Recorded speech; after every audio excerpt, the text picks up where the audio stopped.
Assalamualaikum, hai teman-teman, nama aku Nadia Herunisa Azaini, kelas 5. Aku akan bercerita tentang legenda Ken Arok dari buku Maraton. Suatu hari Dewa Brahma tengah berjalan-jalan melihat para manusia. Dia ingin mencari manusia yang pantas untuk mengandung anaknya. Dia melihat Ken Endok. Namun Ken Endok sudah mencintai seseorang bernama Gajah Parah.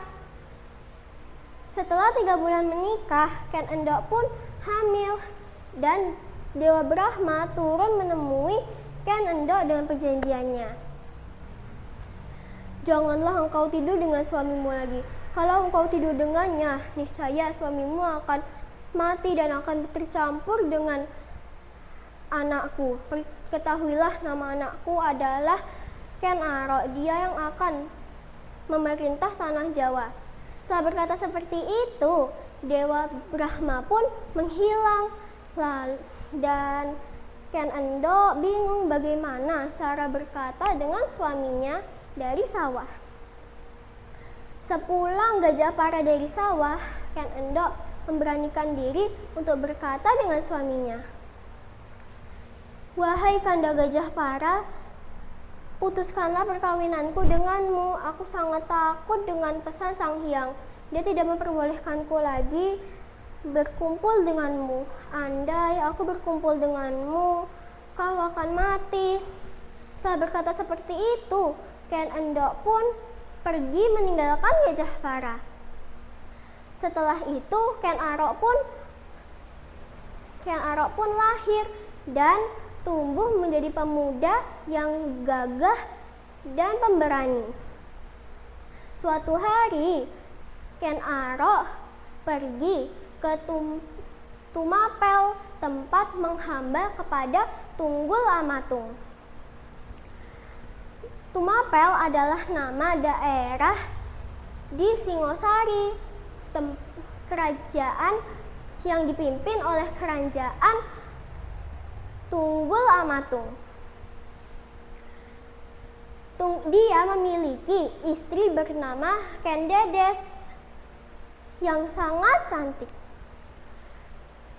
Ketika tanda-tanda Ken Dedes mengandung, Ken Tunggul Amatung pun langsung mengajak Ken Dedes untuk bersenang-senang ke Taman Boboji. Saat turun dari kereta, tidak sengaja betis Ken Dedes terbuka sampai atas, kakinya pun bersinar. Di situ ada Ken Arok dan Ken Arok terpesona oleh kecantikan Ken Dedes dan kakinya yang bersinar. Tapi Ken Arok tidak tahu apa yang harus diperbuatnya. Ken Arok pun pergi ke Lulumbang, tempat Puh Gradih.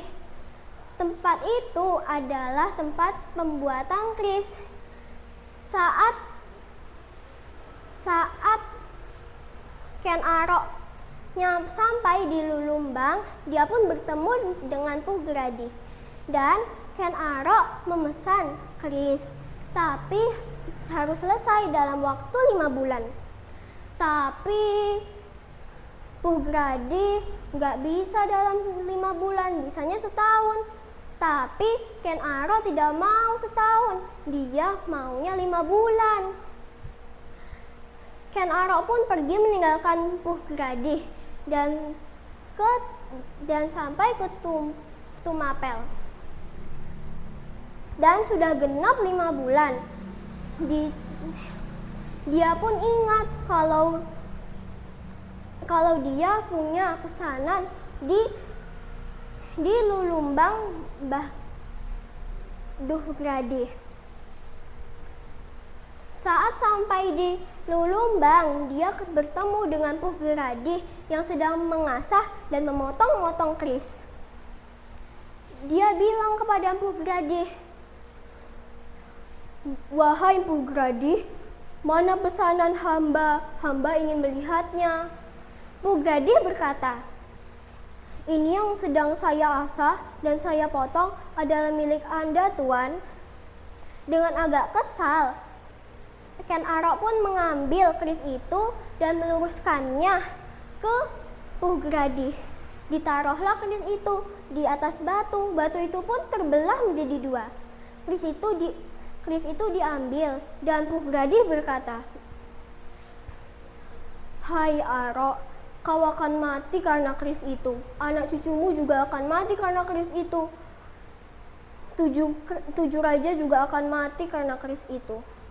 Saat berkata seperti itu, Purgradi pun tiada dan hati Ken Arok pun menyesal.